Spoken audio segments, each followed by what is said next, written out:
Welcome. This is our Moving Stillness meeting. And I'm very happy that you're joining. It's very nice to see people here because this is a very wonderful opportunity. So let's start out. Let's, what are we going to cover today? What will you get out of this? What are the benefits going to be for you? So my goal today is to introduce, and in some sense reintroduce, because I introduce it many times almost every week, but to introduce important principles for somatics. But prior to that, of course, to really help you to understand what the problem is that somatics addresses, how somatics addresses that problem, and why it is in my view, the single most effective approach for addressing many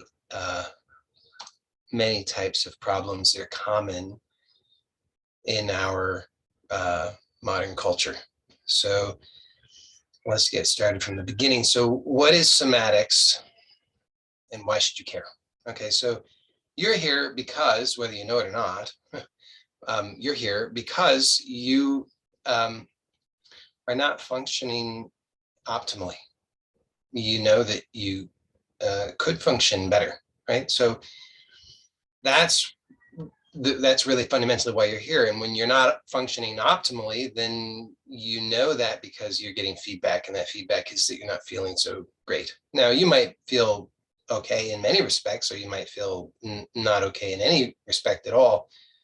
But regardless of where you fall on that spectrum, to some degree, you're experiencing challenges in your life that are harder for you and more unpleasant than they actually need to be, but you don't know what to do about it. And frankly, most of the world doesn't know what to do about it. So you go to experts of all sorts, and they may give you good information or bad information, but it's almost always not the correct information, or at least not the most efficient way to address what it is that is at the root of your problems. So somatics differs really quite fundamentally from many other things that are out there. Now, there are some things that have some kinds of overlap in a sense, but we could say that in some sense, massage, things like yoga, qigong, there's some overlap, but there's a very big difference, which is that with all of those other things, when they work, they may work on many levels, but when they work to address what somatics does best, they work accidentally in that regard, because it's not part of what they're designed to do, or it's not part of the intention of what they do. It's not part of the framework or the perspective that those systems view the problem and the solution from. So somatics is the fundamental thing that you have to understand about somatics is that these problems that are challenging you of inefficiency, which show up as physically, it will show up as things like chronic pain or discomfort, restriction in range of motion. It could show up. It could also show up as things like poor quality sleep, or poor exercise tolerance, or things of that sort. But it can also show up in ways that we conceive of as non-physical, but actually they're entirely physical. But they're physical symptoms, but we don't think of them as physical. Maybe, but things like anxiety, worry, poor stress tolerance, many other things of that sort. Now, is somatics addressing the singular cause in every single case of those symptoms? No, because there are some times there are going to be other causes. But overwhelmingly, this is my claim, overwhelmingly, well, let's say, I can rephrase this and it will be maybe more clear. What somatics addresses is certain to be a significant factor, if not the primary cause of all of those symptoms, and a whole host more. So addressing what somatics addresses is going to give you, in a sense, more bang for your buck. When you correctly understand the principles and apply them to the optimal somatic exercises, you will get consistent positive results that will be very encouraging to you. So now, what is it that somatics is addressing? So somatics is addressing one specific thing, and that one specific thing is called sensory motor amnesia. And so obviously I'm proposing that sensory motor amnesia is the underlying cause, or at least a significant contributing factor to all of those kinds of things that I described. And so why does nobody know about this? Well, sometimes it takes a long time before people really get clear on what precisely is going on. So there are many things that are kind of close, many different theories and philosophies and systems that have kind of come close, but somatics really comes as close to nailing it as I'm aware of. So it's you'll find that you get faster, more sustainable results with somatics than you do with most other things. And furthermore, when you correct sensory motor amnesia, everything works better. And that will make sense perhaps as soon as you understand what sensory motor amnesia is. So sensory motor amnesia is a term that was coined by Thomas Hanna. Thomas Hanna is he is the originator of the system of somatics that I am most versed in.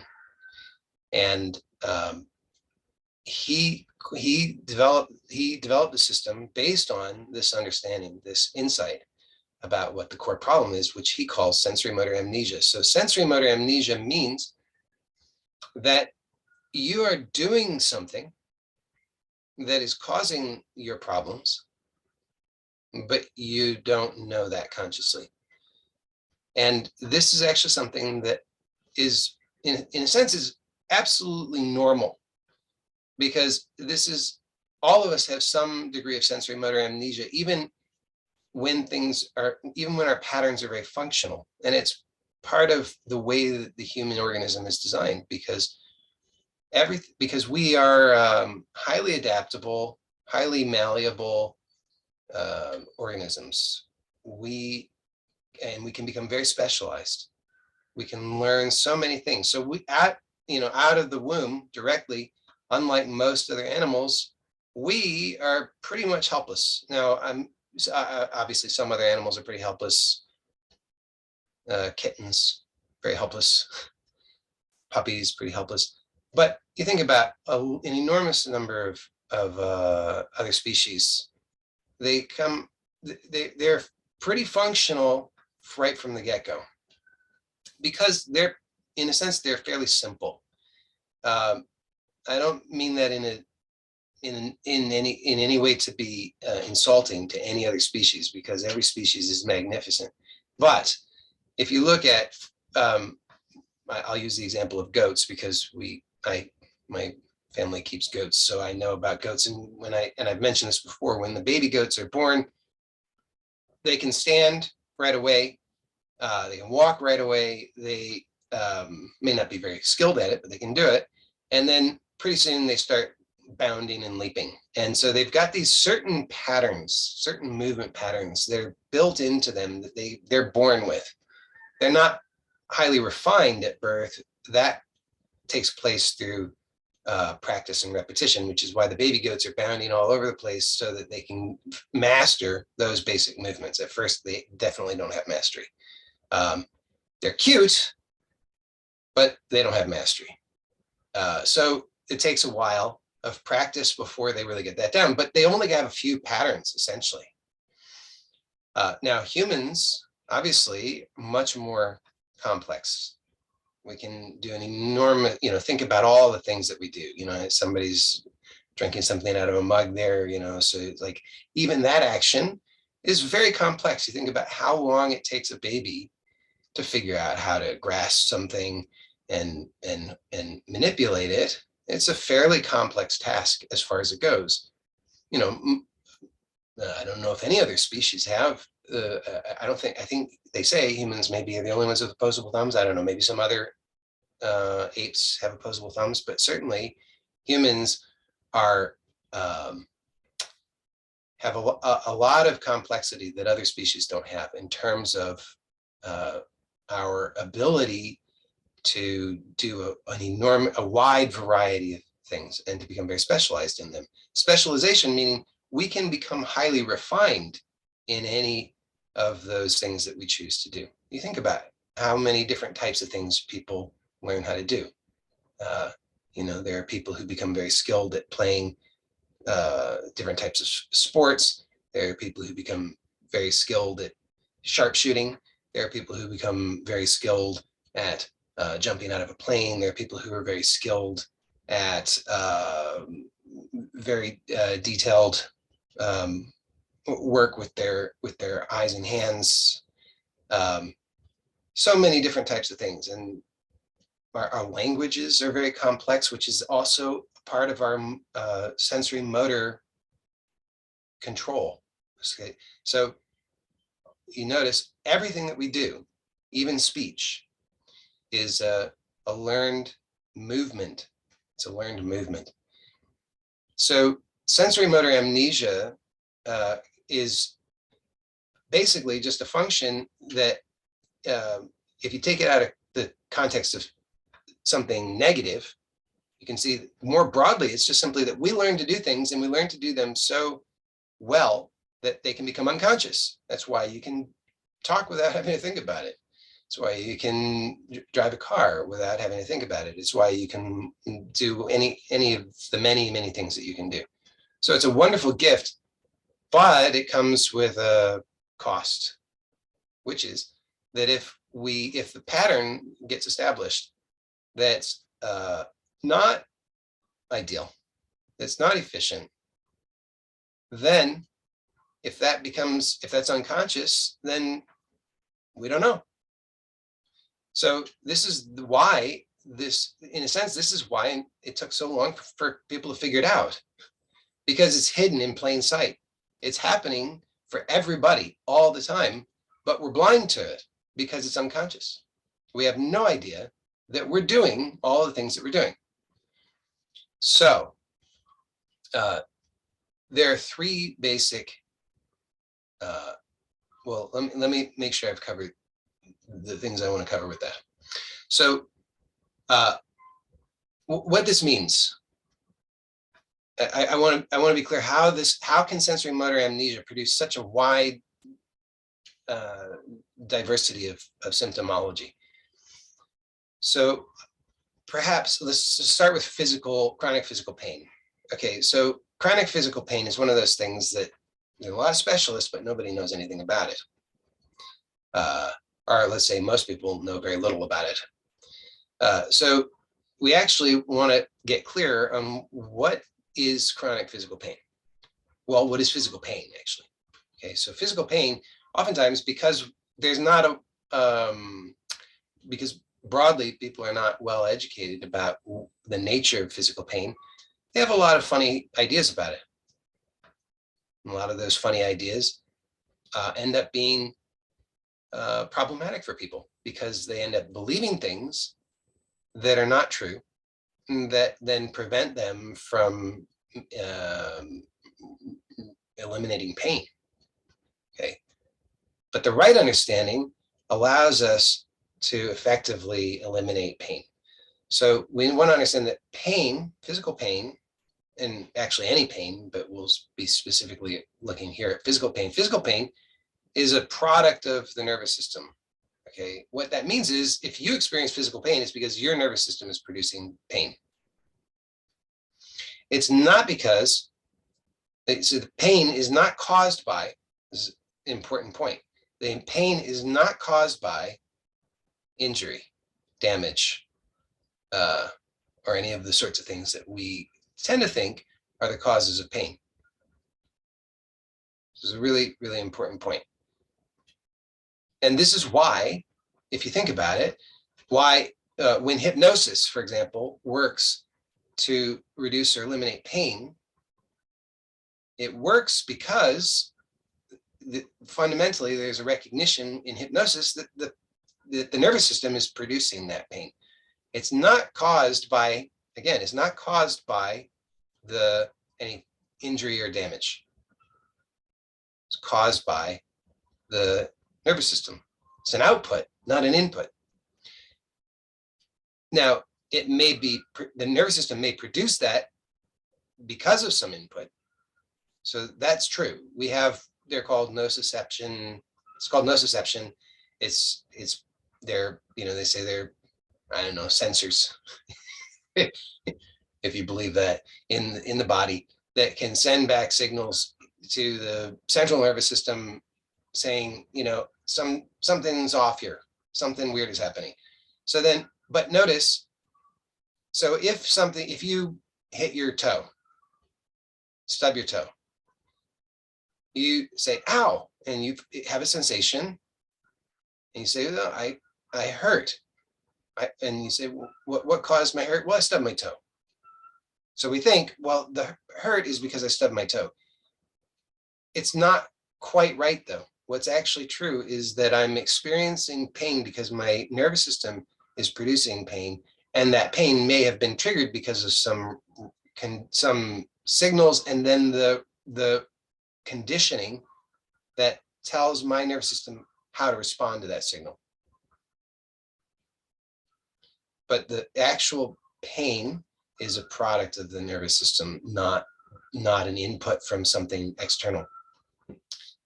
Now, what would be the signal chronically that might be constantly telling the nervous system that there's something wrong, that this nervous system might interpret as a reason to produce pain? And I'll give you the answer: chronic muscular tension. Now that might or might not make sense to you right off the bat, but I can explain to you why that is actually. So there's something, this is kind of a little bit of a deep dive, but I want you to, the point of this is not to wow you with scientific details, but rather to convince you, this is the point, to convince you that the problem that you're dealing with is sensory motor amnesia, and that you can treat it effectively with somatics. This is very good news, because this means that you don't have to go waste your time and money and energy on all of those other things. Now, I'm not saying all those other things are all useless. Obviously not, because I'm an advocate of some of those other things. So I'm not saying somatics is the only game in town. Everything is sensory motor amnesia, and somatics is the one panacea cure-all. But what I am saying is that it is that it covers most of the problems that people have, whether they can make that connection or not. And so what I want to convince you of is that you do have sensory motor amnesia, and that it makes sense how this sensory motor amnesia is causing your problems, and then to give you the basic principles so that you can begin to effectively apply somatics. Now, in an hour-long meeting, obviously, I can't give you everything in depth. That's just not possible. So please understand that after this 1 hour, I'm not expecting that you're going to be masters of somatics. You're not even going to be masters of a single principle, but you will have an introduction to this information, and it will help you, the understanding of the theory and the background for what somatics is, what problem it's solving, why it's effective, and why that problem is really your problem is all essential, because otherwise you're going to keep looking elsewhere. Okay. And importantly, many of those other things that you might be doing actually could be through no fault of their own, because they might be valuable independently. But unfortunately, if you're doing many of those things, you may actually be causing yourself more problems. Why? Because if you're doing those things without first addressing sensory motor amnesia, yoga, for example. A lot of people like yoga. I like yoga. The problem is, if you're doing yoga and you have sensory motor amnesia, everything that you do in yoga, more or less, is going to reinforce your sensory motor amnesia. Now, you might get some other benefits because yoga is working on other levels as well. Because somatics is primarily, not exclusively, but primarily addressing the somatic nervous system.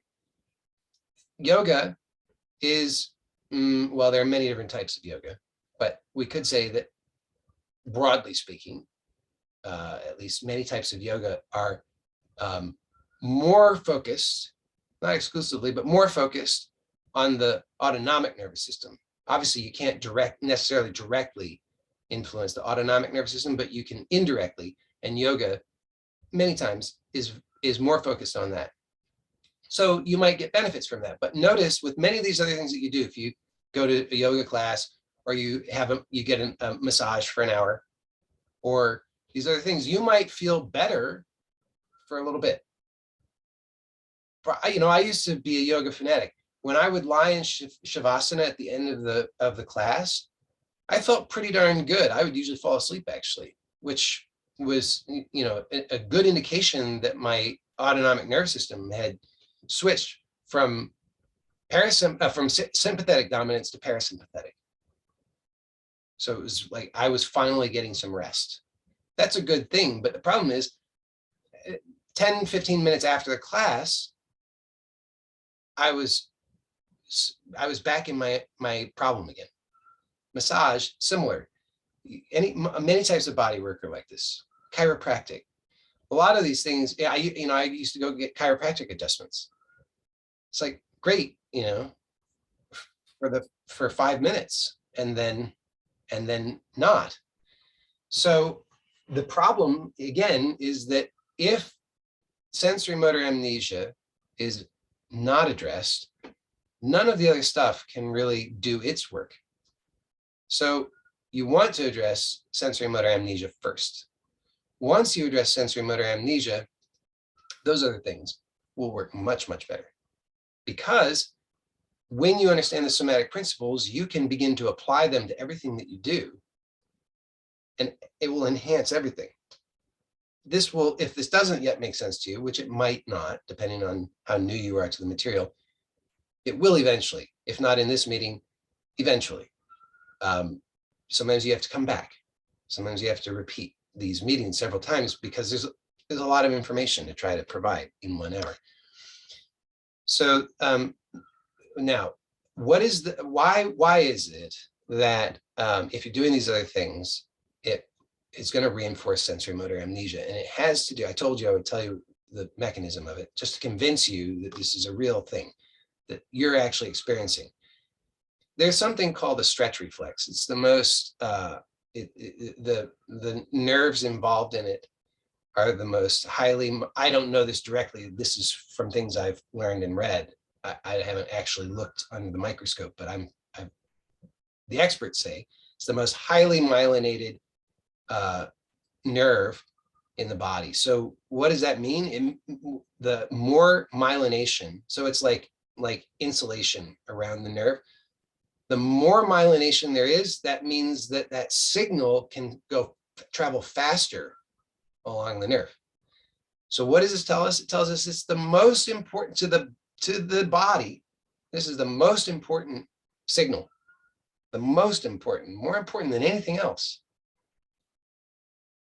And what that signal is, it's the stretch reflex. Well, so the signal is, there are things in the muscles. We won't go into all the details, but there are things in the muscles that are sensors that if that muscle becomes lengthened, it sends actually, if it becomes shortened or lengthened, if it changes length, it sends a signal back to the central nervous system saying change in length. This is great because we want to be able to know, we want to get feedback that I'm doing it correctly, right? So if I reach for something, I want to be able to feel something that my nervous system understands is the appropriate feeling. Because if I'm reaching for something and the signal that I'm getting to my nervous system says that I'm reaching up instead of reaching forward, then I'm going to be very confused. So I need to get feedback that tells me I'm doing the correct thing. Now that's part proprioception, but part of that mechanism is also this same stretch reflex, which is saying muscle is lengthening, muscle is shortening. Okay. Now, when that signal goes along that highly myelinated nerve, and it says this muscle is being stretched, not just lengthened, but stretched. Think about what the difference is. Can you understand the difference between something stretching and something lengthening? So if something stretches, it does lengthen, right? But if it lengthens, does it necessarily stretch? So you could think about, let's see, I have a USB cable here. Okay, so look. Okay, so now I'm going to, it's all bunched up, right? Okay, so now watch, I'm going to lengthen it. You see, it's lengthening, but notice it's not stretching. No stretching involved. It's lengthening. What that means is it's not being lengthened beyond its appropriate capacity. Okay, stretching, which I will not demonstrate with this because I don't want to break it, is lengthening beyond its capacity. Now, when we stretch, when we're taught to stretch, probably everybody here has stretched at some point in their life because it's a thing that we're taught to do, or it's a thing that it's modeled for us. So, you know, before you exercise, you got to stretch. After you exercise, you got to stretch. Before you play tennis, you got to stretch. Before you, whatever. If you're going to, you know, yoga is all about stretching, we think. We're incorrect about that, but we think yoga is about stretching. We think, you know, all these things. Well, think about the experience of stretching. So you've had the experience, you can remember it, hopefully. Think about that experience. What's the signal? What is that signal that you get when there's stretching? Is it a signal that signals lengthening, or is it a signal of stretching? Obviously, it's a signal of stretching, right? Because we call it stretching. So just calling it stretching already sets us up to do something that's not going to be helpful to us. So when you're stretching, you feel the stretch, right? You try to touch your toes and you feel that stretch in your hamstrings or in your lower back. And we think, oh, it's just tight. Well, it is tight. But we think the solution to that is to stretch it. Well, your muscles are too strong for that. It's true. Your muscles are too strong for that. The ability of your muscles to maintain that contraction is greater than your ability to override it consciously.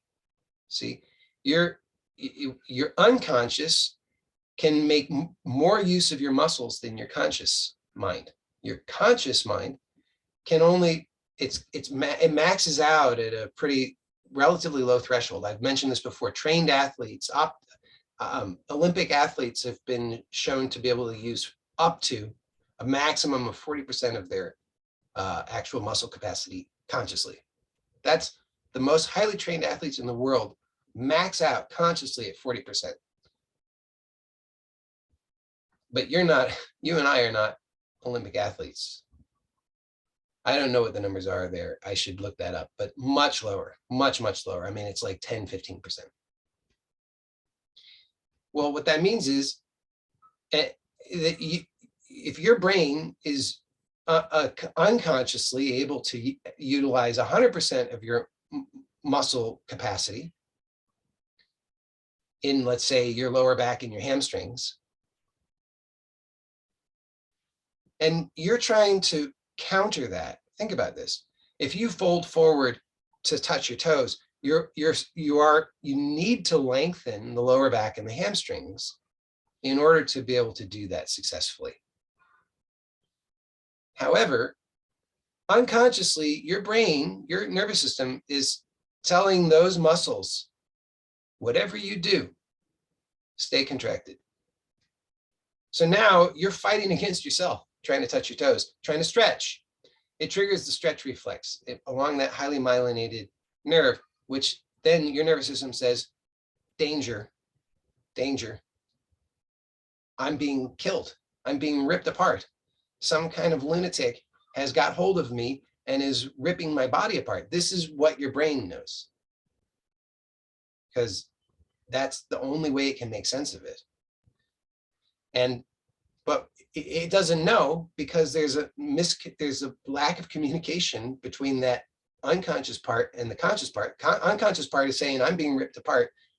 Use 100% to hold myself together. Contract the lower back and the hamstrings. And the conscious part is saying, got to touch the toes. Try harder.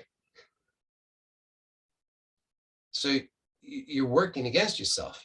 And the stretch reflex causes the 100% or whatever is required of that habit, which you don't remember consciously.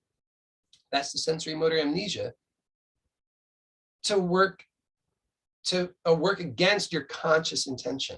You hopefully see how this now can be generalized across the board almost, that we have desires, we have intentions in life. So I think about how this applies to, for example, anxiety. Okay, people have social anxiety. Okay, so if you have social anxiety, you have an intention to be successfully social, right? But you're unconsciously, your nervous system is saying, it's terrifying, don't do that, you're going to die. So now, how does that manifest? You don't know what you're doing in that case, but for sure, what's happening is that the parts of the nervous system is telling parts of the body, which it has a habit of contracting under certain, well, probably all the time, but then even more under certain states. Like if you feel threatened, what's most likely to happen is what Thomas Hanna identified as the red light reflex, which is a contraction on the front side of the body. So all of the flexor muscles on the front side of the body contract, and there's a withdrawal. So think about it. If you want to be social, you want to be open, right? You want to be able to connect with people. You want to be able to approach people. You need to be able to move. You need to be able to move forward. You need to be able to take action. You need to be able to, all these things. How can you do that when you're like this? Now you might say, oh, but I'm not really like that when I'm trying to be social, but I'm having social anxiety. Yes and no. It might not be that exaggerated, but it is happening. And it also may be that you're countering it unconsciously or even consciously with a green light, what Thomas Hanna calls green light. So green light is the opposite, in a sense, of red light. It's the contraction of the extensor muscles on the backside of the body, which opens the body. It arches the back, opens the front side of the body. externally rotates the legs and arms. So when we want to do something, when we want to take that action, we use green light. So these reflexes aren't bad. They're like the baby goats. They have these little patterns that are there built in, but we never developed a refined mastery over these basic reflexes. And so what's happened is that they're going on unconsciously for the most part.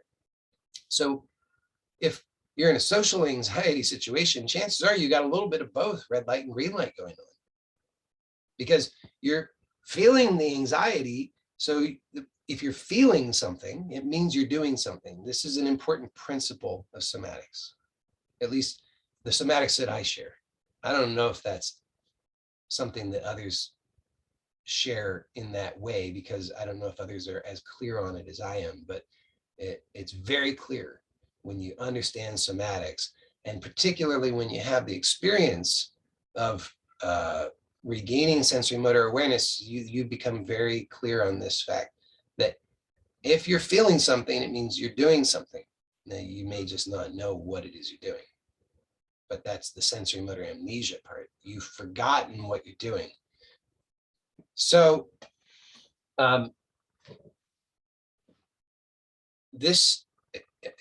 every single experience that we have involves some feeling, and we humans tend to be very, very oriented to our feelings, right? We notice many of us, our actions are dictated by our feelings. We do something if we feel like it.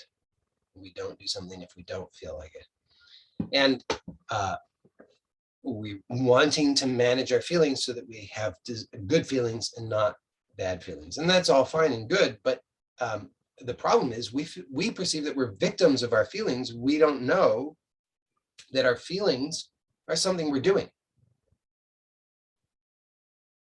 When you understand that, you understand why I'm saying the broad application of somatics, because obviously it's going to help with physical pain if it can address the sensory motor amnesia that is the underlying cause of that. Okay. So just again, if you have muscles that are chronically contracted, you don't know that you're doing that. You have no idea. All you know is that you're experiencing some symptoms. But you don't know how you're doing it. You don't even know that you are doing it. But you have these chronically contracted muscles, and then anytime you try to take any action that requires those muscles to lengthen, which would be most anything other than just holding that muscle contracted, then you're going to trigger this stretch reflex, which is going to signal to your brain that it's a dire emergency, that you're being torn apart, to work even harder to contract that muscle that's chronically contracted. So you're going to be prevented from taking the action that you desire, and you're going to experience pain. And all of these other things, like if you have chronic pain and you've gone down the medical route, or the alternative route, either way, that all of the crazy things that they want to do and try, and they have no basis actually in reality. They're speculative and dangerous, because it's your own body being held chronically tense, and those muscles are very strong. So the best solution is to learn how to stop doing that. Hopefully you would agree. If I've done a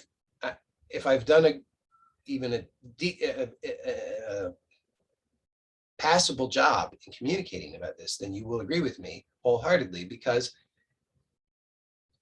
the fundamental underlying problem is sensory motor amnesia. You're doing something, but you forgot that you were doing it. So you're experiencing the consequences of doing that thing. You're experiencing the feeling, You're experiencing the posture, you're experiencing the limitations, you're experiencing that worldview that comes out of holding yourself in that way. But you have no idea that you're doing it. And thereby you accept, because it's what the world teaches you, that that's just how it is. Oh, I guess it's just your, just your luck, or it's your genetics. So much, you see how much is blamed on genetics these days? And whereas it's actually pretty well known, as far as I'm aware, that genetics don't really dictate anything. That don't, just because you have some particular genetics does not mean that you are fated to whatever those genetics would suggest. It's just a suggestion. There's a lot of other stuff going on. So, of course, left unchecked, yes, your genetics will define you.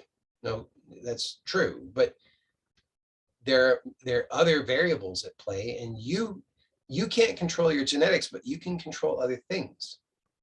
And it turns out those other things are more powerful and can override the genetics. So much is blamed on so many things. It's blamed on some accident that a person had in the past. It's blamed on because of their shoes. Well, sure, maybe the shoes were terrible because they introduced this bad pattern that became sensory motor amnesia, and so the person's constantly in pain or depressed or whatever. But and going barefoot is going to be a very good thing, but it's not necessarily going to in of itself address what's really going on, because we have to reawaken this sensory motor awareness in order to remedy the problem. None of the other things are going to work, probably. At least they won't work as well as somatics.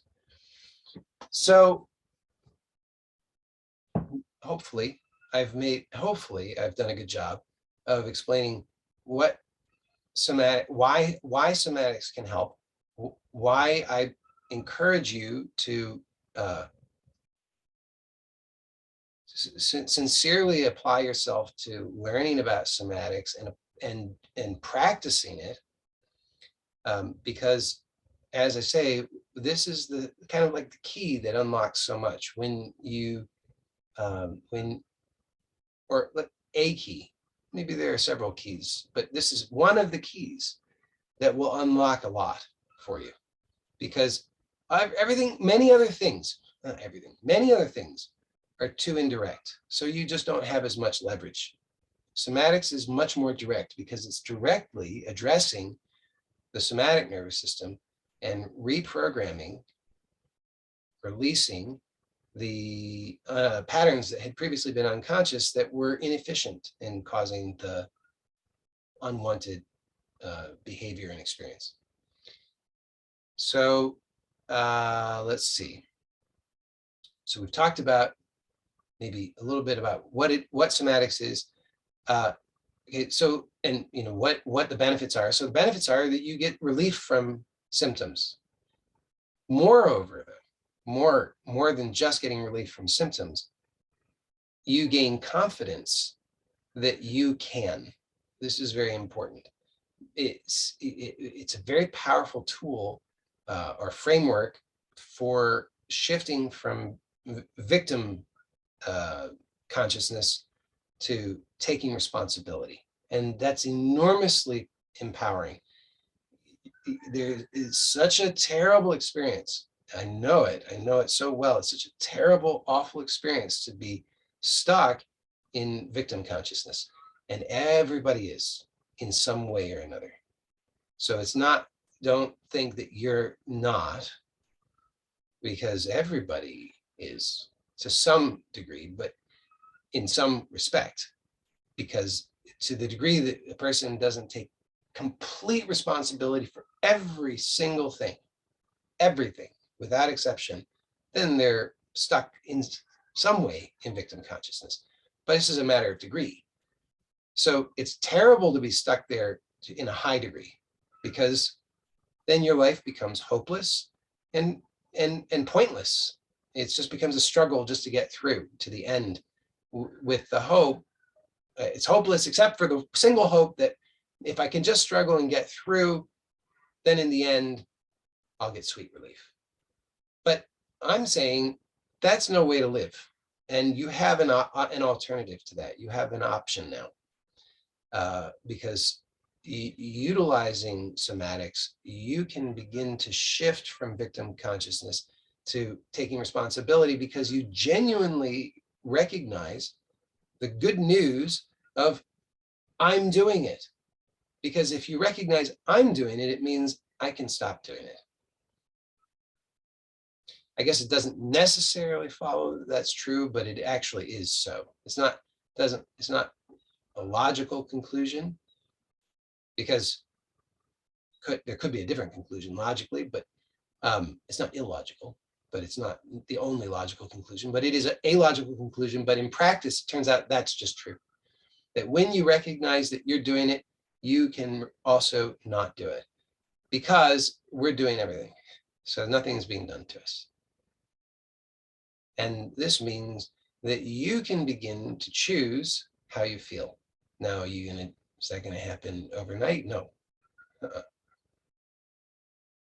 But you'll see that it's true as you begin to actually put the practice of somatics into practice in your life. So you might, now many of you already know how you might go about doing that, but for anybody who doesn't, or just as a refresher, let's talk about how you can do that. So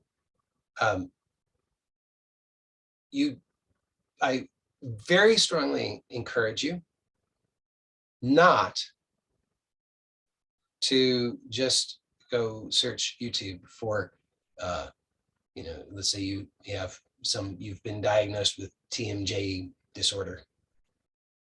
And so then please do not search on YouTube for somatic exercises for TMJ disorder, because you'll find them, but they won't help you. Not because they're necessarily bad. Some of them may be, some of them may not be. But because if you just do those exercises without the proper understanding of the basic fundamental principles of somatics, they will be of no value at all. In fact, they will, like anything else, only reinforce sensory motor amnesia. Because somatic exercises are not something that you can emulate. It's a very, very important point. It's not about how it looks, although it's a little bit how it looks, but that's a far secondary thing. The most important thing, and you'll never be able to get it right by figuring out how it's supposed to look. Only a third party can do that for you. So you can just forget about that for now. But what you can do, and what is the most powerful thing that is essential for success with somatics, is understand the basic principles. And that's about discovering, it's about discovering sensory motor awareness, but that sensory motor awareness is revealed to you as a sense of presence and a voluntary ability to move your body in the way that you intend. So that's something that nobody else can know that for you. Only you can know that. And so just trying to emulate some other behavior that you've seen in a video or that somebody described to you won't give you success in and of itself. What will give you success is to understand the basic principles and apply them. Then, once you understand those basic principles and you have experience with them so that it starts to make sense to you, then we want to apply that to the optimal somatic exercises. That combination will give you the best results. But step one, which is essential, is to have a clear understanding of the basic principles so that you can have success.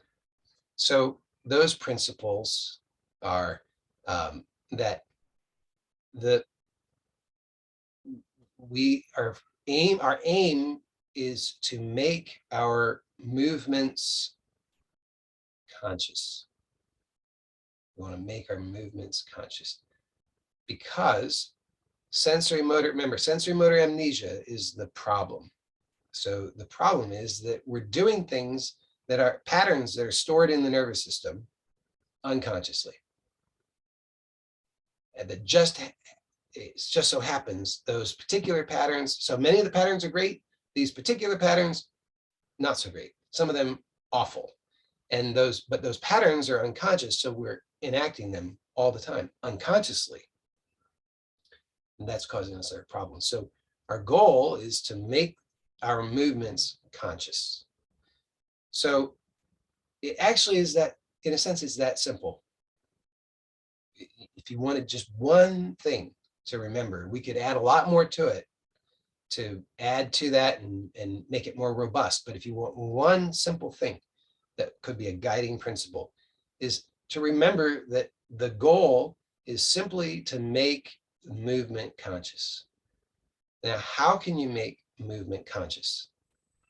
The way to make movement conscious, maybe there are many ways, but one way, a very useful way for us, is to slow down. You've heard me say this before, but it's so important. And it's amazing to me, even for myself, how I can forget it. So I have been very intensely learning about and exploring somatics for years, very intensely for 6 years, and less intensely for longer than that. And to the tune of many hours every day. So I have quite a lot of experience under my belt. You know, you think about like a registered yoga teacher usually, start out at a 200-hour program. So they have 200 hours of instruction. I should do the math on it, but it's many, many thousands of hours of practice and experience and education on this. And so does that make me a master? No, but it does give me some insights. And I see that even I need to remind myself of the importance of slowing down, because if I'm not slowing down, I'm not going to get the kind of results that I want. So slow down. Now, slowing down simply is, it's kind of like a biohack. All that it's doing is it forces that the brain activity to be moved to the frontal cortex, because that's where that's the brain activity correlate of consciousness in the human organism, in the human nervous system. So slowing down just means all of a sudden the activity moves to the frontal cortex, and you'll notice that your experience changes. So how slow? Slow enough so that you are not thinking. That's my rule of thumb. Does it have to be that slow? I don't know. Might it be beneficial if it was even slower? Maybe, but that's just a rule of thumb. If you can slow it down enough that you're not thinking, so you're moving, but you're not thinking, you will succeed. That will be a success. So that is the most important thing, is to slow down and then give your full attention to the experience. So of course, if you're slowing down, it kind of makes that, it forces that. But remembering that you're choosing this is also very, very supportive. And I want you to see how this works. So if I slow down, I say, okay, I'm going to slow down. Great. I slow down. But what's going to happen is I'm going to forget about slowing down. Because all of a sudden, when I slow down, what starts to happen magically, just a little bit probably, but nonetheless, magically, is that some of that sensory motor amnesia starts to dissolve and I start to recover some sensory motor awareness. So I start to experience things now that I hadn't been experiencing. There's a shift in state, there's a shift in muscle tone, all kinds of things are going on. I'm going to start having all kinds of experiences that my nervous system will have judgments about. Some of them it's going to judge are good, and some of them it's going to judge are threatening. Because I'm going to start having all kinds of sensations that I didn't previously have because I'm slowing down so I can actually start to attend to what's here rather than just a pattern. See, it's a very important point. When the brain activity is lower down in the unconscious portion, then, like closer to the brainstem, then what that means is that,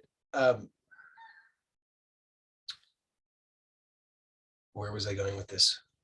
I forgot where I was going with that. So I'll drop that for now, unless I remember. But if you slow down, you're gonna forget. Oh, because all those signals now that when the activity's in lower down in the unconscious portion, then all you have access to are the patterns that are already there, which means your sensory motor amnesia consciously. But when you shift your brain activity to the frontal cortex by slowing down, then all of a sudden you start to have access to all of the sensory data as it is, not interpreted through any patterns, not with anything filtered out, just the raw data as it is. Suddenly this is accessible to you, which means you're getting a lot more information, which means that information is going to tend to be filtered through your existing unconscious patterns, which means that the tendency is for you to freak out. You're going to experience signals that your nervous system is going to interpret as threatening, uncomfortable, or scary. It will experience also signals that it interprets as pleasant, relaxing, and so forth. But those signals of, I don't know, this is scary, overwhelming, too much, that's going to signal your nervous system to go back into the old patterns. So you're going to find yourself speeding up because in order to get to the frontal cortex, slow down. If you want to get into the brainstem, speed way up. So you'll start speeding up, you'll go back into the patterns, sensory motor amnesia comes back online, and you have no idea what's going on until 10 minutes later, you find yourself doing some weird thing and you're like, whoa, what am I doing? Slow down.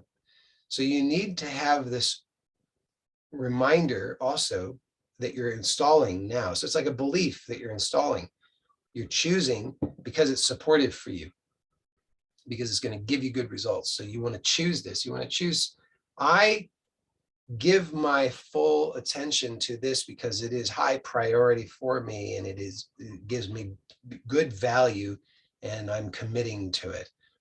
So you commit to, I now am choosing to do somatic exploration or somatic exercises for 1 minute or for 5 minutes or 10 minutes, depending on whatever is appropriate for you. But you make that choice. And then you remember that, you come back to it anytime that you find you kind of lose track or forget. So you choose and then you slow down. And then when you inevitably will find that you kind of spaced out and you were speeding up, and you just remember, I choose this. This is important to me. Because there's a funny thing that happens, at least is my experience, that in that weird state where I start to remember that I forgot, You know, like I choose, I slow down, and then I forget, and I speed up, and I start thinking again, kind of, and then I come to, and then there's resistance to slowing down again. So this belief that you're installing, that I'm inviting you to install, is very, very helpful for getting out of your own way and having really good results in a shorter amount of time rather than dragging it out for a long time. You can get better results within a short time frame when you follow these principles than you will doing so-called somatic exercises for hours a day for the rest of your life. You'll get better results using these principles within just weeks, maybe even days. Why? Because if you're just doing, so air quote, somatic exercises, you're reinforcing sensory motor amnesia. You need to use these principles to ensure that you're doing it correctly. So you commit, give yourself a time frame for it, and be clear that I'm committing to this because it's important to me. I'm committing to this because I am convinced that this makes sense. This is going to help me.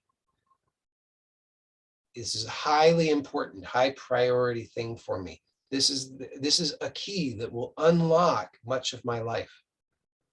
Really. I'm not saying overnight that this is going to be, the big miracle. But I am saying you dedicate yourself to this. I promise you that you will tell me in weeks or months, you'll say, Joey, I'm so glad that you spoke to me about this so boldly, because I did commit to it and I am having positive experiences with it. I am getting good results. So, but you, again, you have to remember just these two for now, just these two important principles to keep it simple. There are many more that we could add, but just these two so that you can't forget. And you might even want to write them down, actually, because otherwise you'll forget. But they're really important. They'll help you. They'll save you so much time and trouble. Number one, choose. And be clear about why you're choosing it so that you understand your motivation, because so many of the things that we do, we say, oh, I should do it. If somatics is something you should do, don't do it, please, because you'll be wasting your time. Somatics has to be something that and this should be true of anything that you do in your life. It's something, only do it if you choose to do it. And the only way you could actually honestly choose to do it is if you believe that you have good reason. Otherwise, it's just something you should do, or something you're going to try, or something to do because you're bored. But you're not going to get the kind of results that way. So you want to choose it and know why you're choosing it. So you could write that down, write down a statement so that you can even just read it when you're going to do somatics. That way you don't even have to think about it. You want to be just present to that. Don't read it just like tune out, but read it and really connect with it. I am choosing to do somatic exploration for the next X minutes because I have sensory motor amnesia that causes me so many problems in my life, and this is going to help me, or this is helping me. It's a high priority in my life because it will help me in all of my life. When I feel better and know how to feel better, right? Not just I feel better, but I know how to feel better. I didn't just wake up feeling better one day. I know how to feel better. When I know how to feel better, everything in my life will be better. See, you want to write that down, because something to that effect, because that's going to help you. Then second principle, and you want to write this down too. Slow down enough that I'm not thinking. You do those two things. You are certain to get good results. Now, there certain somatic exercises are going to give you much more rapid and long-lasting results than just any movement. So I want to be clear about that too. And we're not going to, we're over an hour today, so we're not going to be able to get into any of that here in this meeting.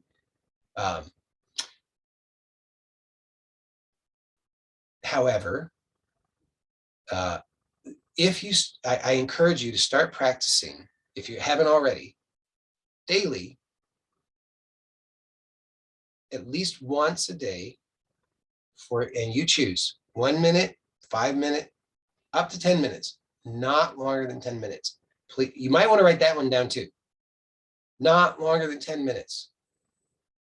Don't do it longer than 10 minutes. Under no circumstances, you should write that down and sign it. I commit that under no circumstances shall I practice somatics for longer than 10 minutes at a time. Date it and sign it. Because you want to, please take these things seriously because they'll help you. That's why I tell you that. So, but I recommend once a day. If I've given you individually other suggestions, that's you can follow those. But in general, once a day, good starting point, once a day, no more than 10 minutes. Every day for the rest of your life, but at least, let's say, for a couple months.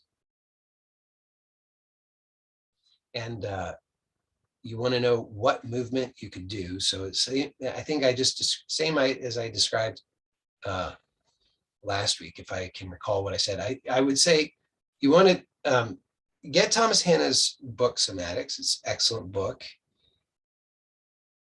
Look and see if you look at lesson 1. Second half of the book has 8 lessons for specific movements. Do lesson 1. You don't have to go through the whole lesson. In fact, well, at first, eventually. But maybe you can't get through that whole thing in 10 minutes at first. I mean, just because you're not familiar with it, you're gonna have to read it and yada, yada, yada. But so maybe you just do a couple steps at first. But when you do the movement, remember, there's two important principles. Because if you just try to emulate, you won't get results. It's about your experience of it. It's about what you discover through it. So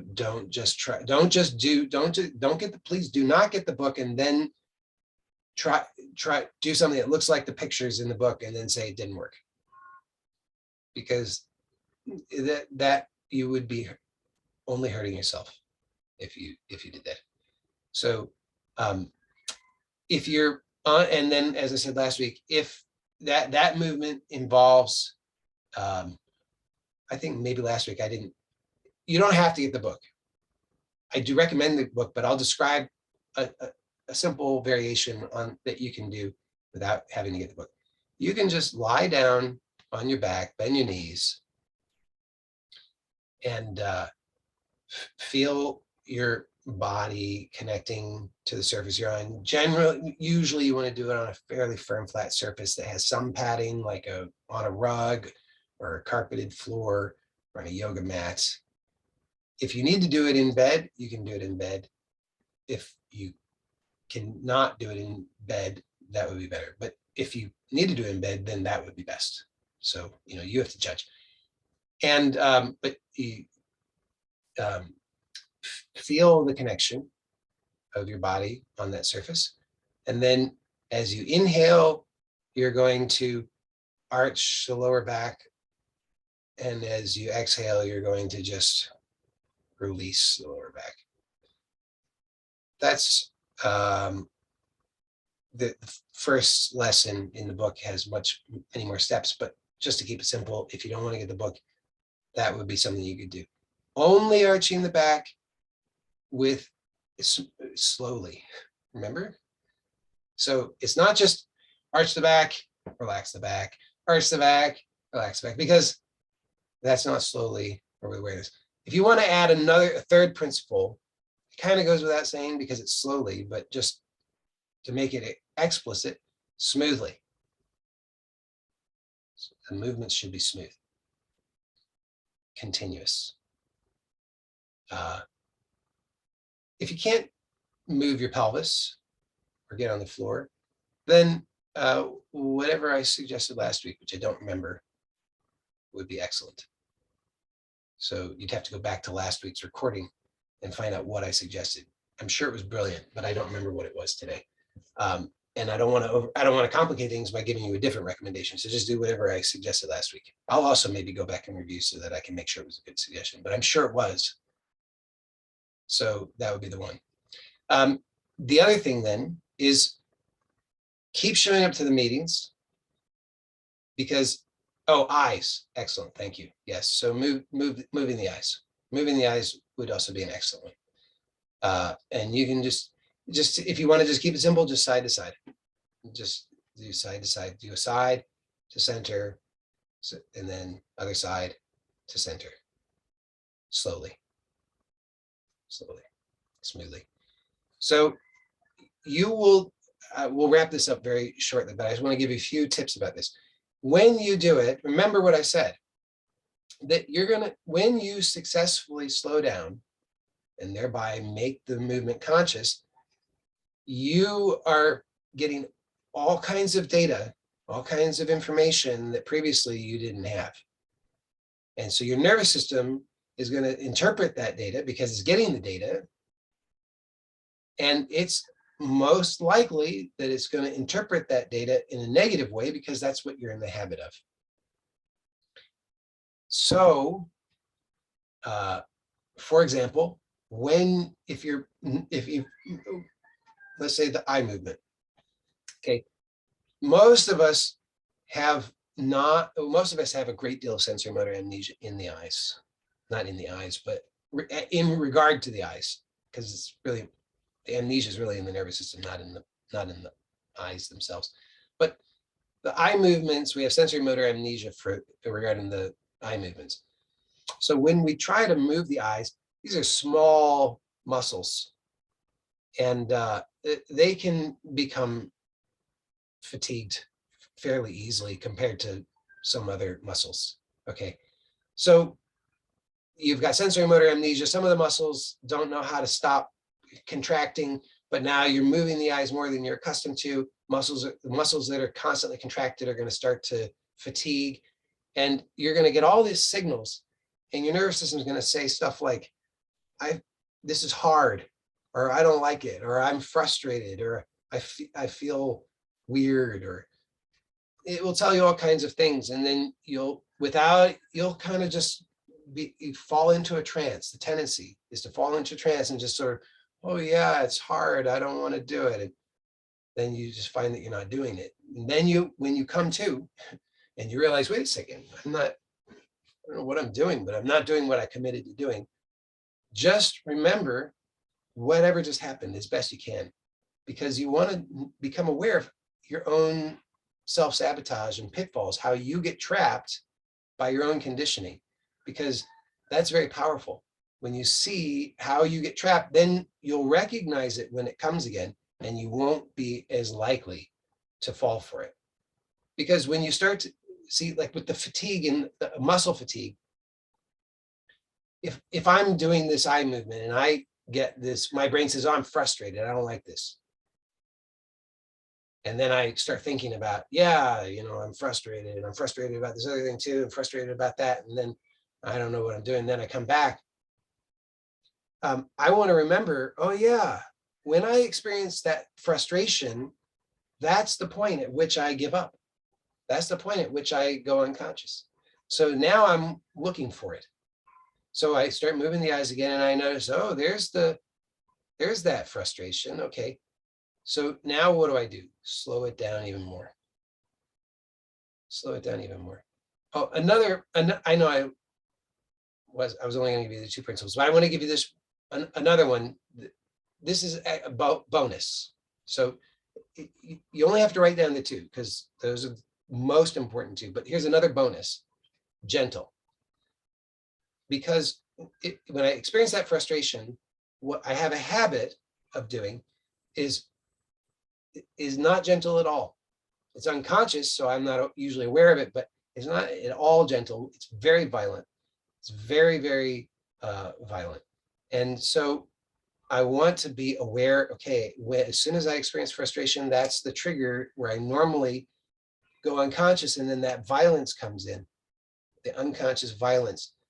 And so I want to remain aware, and I want to be gentle. I want to relax. I want to let this become easy, light, gentle. Okay.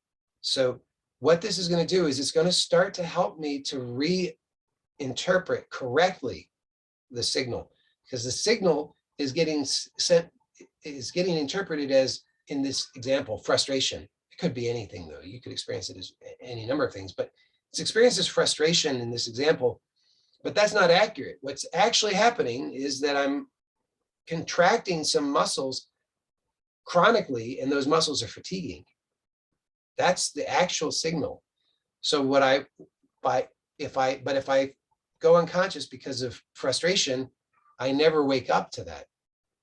So I have to be aware, okay, frustration, stay aware, slow down even more, right? That's my reminder now. That's now my cue.